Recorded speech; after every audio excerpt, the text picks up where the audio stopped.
हम लोग क्या कर रहे हैं, अपने बच्चों को कॉन्वेंट में भेज भेज कर गधा बना रहे हैं। गधा जानते हैं क्या होता है?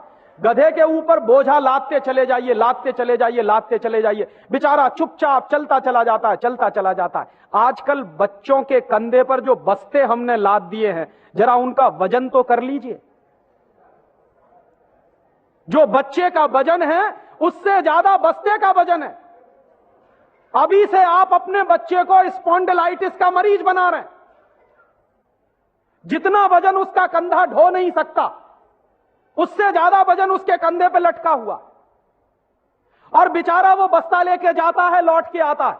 जब लौट के आता है तो घंटों घंटों का होमवर्क उसको दे दिया जाता है। आप क्या करते हैं, अपनी मगजमारी कम करने के लिए उसका एक ट्यूटर रख देते हैं। ट्यूटर क्या करता है कि स्कूल का होमवर्क मिला, ट्यूटर ने अपना होमवर्क दे दिया। बच्चे का खेलना कूदना बंद, और बच्चा अगर खेलेगा नहीं, कूदेगा नहीं, तो उसका विकास कैसे होने वाला? तो या तो आपने फंसा दिया बेचारा होमवर्क। मैं अच्छे अच्छे घरों में जाता हूं, सबके बच्चे क्या कर रहे हैं, होमवर्क कर रहे हैं, सवेरे से शाम तक होमवर्क चल रहा है, कभी खत्म होने में ही नहीं आता। भला हो ऐसे स्कूलों का। और उस होमवर्क में से बना क्या रहे हैं, और वो होमवर्क कर क्या रहे हैं? मैं आपको मेरी आप बीती सुनाता हूं, किसी दूसरे की नहीं। मैं भी बचपन में अंग्रेजी में मैं पढ़ा, और मैं सबसे ज्यादा गालियां मेरे मां बाप को देता हूं इसके लिए। मेरे पिताजी ने, वो एक बड़े ऑफिसर हैं, ये करने के लिए कि बेटा अंग्रेजी में पढ़ना चाहिए तो बड़ा बनेगा, तो मुझको भी पढ़ा दिया। अब अंग्रेजी माध्यम की जो पढ़ाई है, अंग्रेजियत की जो पढ़ाई है, वो क्या है? मैं आपको एक सॉलिड एग्जाम्पल दूं मेरा। मुझको गणित पढ़ाया जाता था। गणित में क्या पढ़ाते थे? एक फॉर्मूला था जो मुझको रटवाते थे क्लास 9th में जब मैं पढ़ता था। क्या फॉर्मूला था? x plus y whole square is equal to x square plus 2xy plus y square, x minus y whole square is equal to x square minus 2xy plus y square. और अक्सर इसमें गड़बड़ी होती थी, plus का minus होता था, minus का प्लस होता था। तो क्या होता था, मेरी पिटाई होती थी, क्लास में पिटाई होती थी। और मेरे जो अध्यापक थे तो मुझको खूब चिढ़ाते थे और मुझको खूब उल्टा सीधा कहते थे। एक दिन मैंने ये तय किया कि सब छोड़ छाड़ के ये दो फॉर्मूले रटूंगा। तो रटने के लिए मैं बैठ गया, सब काम एक बाजू में। अब ये x प्लस वाई और x माइनस वाई में मैं घुस गया। लिख लिख के मैंने किलो किलो कॉपियां बर्बाद कर दी, किलो किलो कागज बर्बाद कर दिया, पता नहीं कितने बॉल पेन बर्बाद हुए होंगे। और 3-4 महीने की उस भयंकर मेहनत के बाद मुझको कुछ फॉर्मूले याद हो गए। अब वो फॉर्मूले मैं सीख के आया। दुर्भाग्य से मैं बताऊं कि 3-4 महीने के सैकड़ों घंटे बर्बाद करके, अपना खून सुखा के, मार खा के, बेइज्जती बर्दाश्त करके मैंने जो फॉर्मूले पढ़े, वो मेरे जीवन में आज तक कभी काम में नहीं आए। और दूसरे बाजू में मेरी मां ने, जो बहुत पढ़ी लिखी नहीं है, मुझको एक फॉर्मूला सिखाया। क्या सिखाया? एक पहाड़ा सिखाया। आधा, सवाया, 1.5 गुना, 2.5 गुना, 3 गुना, 3.5 गुना, ये मुझे सिखाया। और वो मेरे जीवन में रोज काम आता है। लेकिन कहा क्या जाता है कि मेरी मां तो पढ़ी लिखी नहीं है, पीएचडी नहीं किया उसने। तो जो बिना पीएचडी होल्डर है, जिसने कुछ पढ़ा लिखा नहीं है, आज की भाषा में, उसने मुझे ऐसी चीज सिखाई जो जीवन में रोज काम आती है। और जो बड़े बड़े पीएचडी होल्डर प्रोफेसर्स ने मुझे सिखाया, वो जीवन में कभी काम नहीं आया। और आप अपने बच्चों को यही पढ़ा रहे हैं। कॉन्वेंट स्कूल के जितने क्यूरिकुलम हैं और उसमें बच्चे जो कुछ पढ़ रहे हैं, उसमें से 95% बेकार जाने वाला है। उस 95% का उनके जीवन में कभी कोई इस्तेमाल होने वाला नहीं। ये आप कहिए तो मैं जहां कहिए वहां लिख कर दे दूं, क्योंकि मैं भुगत चुका हूं इस बात को। और वो जो 95% आप पढ़ा रहे हैं, आपके बच्चे के अगर काम नहीं आने वाला है, तो उसके लिए आप लाखों रुपए बर्बाद कर रहे हैं, करोड़ों घंटे बर्बाद कर रहे हैं। उस बच्चे का मन मस्तिष्क आपने दबा दिया है होमवर्क के नीचे। झूठी शान और प्रतिष्ठा में आप अपने बच्चों को गधा नहीं बना रहे हैं तो क्या बना रहे हैं? तो आप पूछेंगे क्या करें? तो मैं आपसे एक बुद्धिमानी की बात निवेदन करना चाहता हूं। वो निवेदन ये करना चाहता हूं कि जितनी जल्दी हो अपने बच्चों को इन कॉन्वेंट स्कूलों में से बाहर निकाल लीजिए।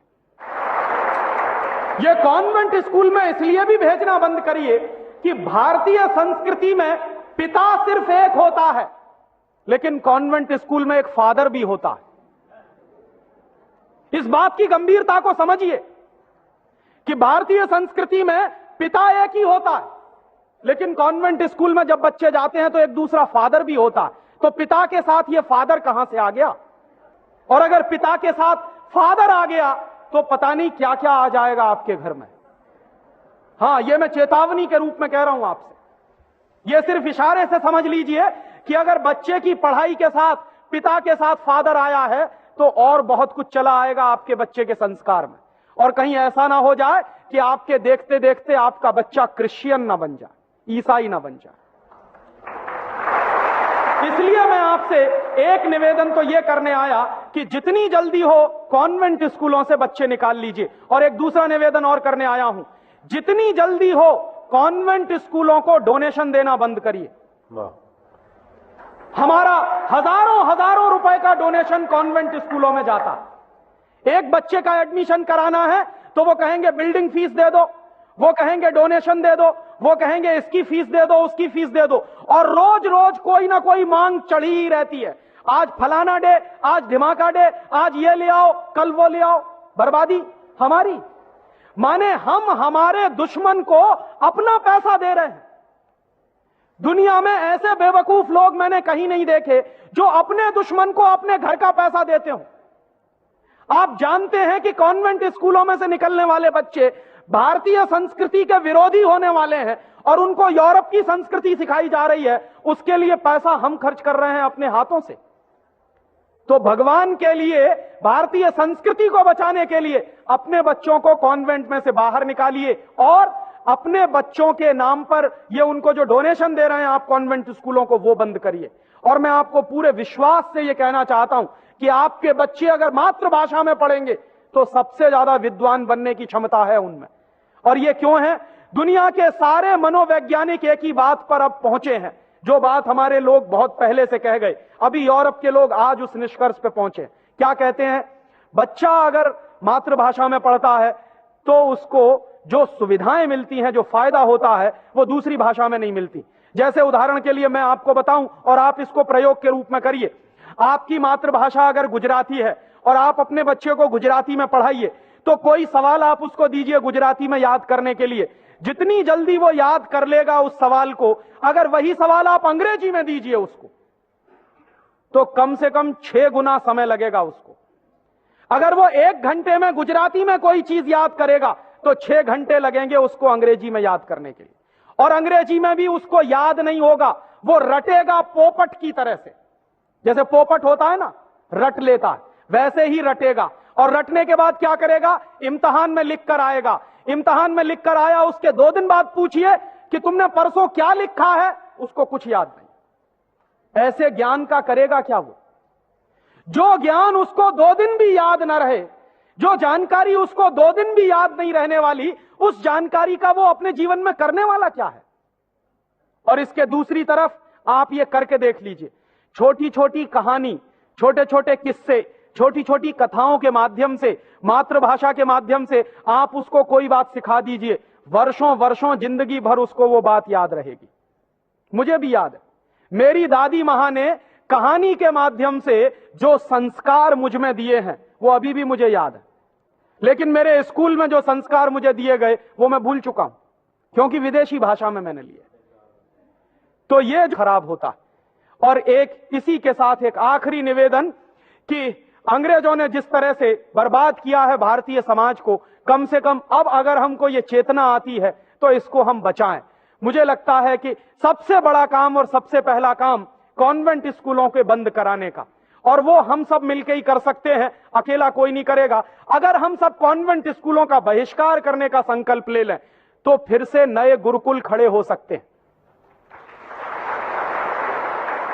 जो दान आप कॉन्वेंट स्कूलों को देते हैं वो दान अगर गुरुकुलों को मिलना शुरू हो जाए तो गुरुकुल चलने भी शुरू हो जाएंगे, उनको प्रतिष्ठा भी मिल जाएगी, उनको सम्मान भी मिल जाएगा।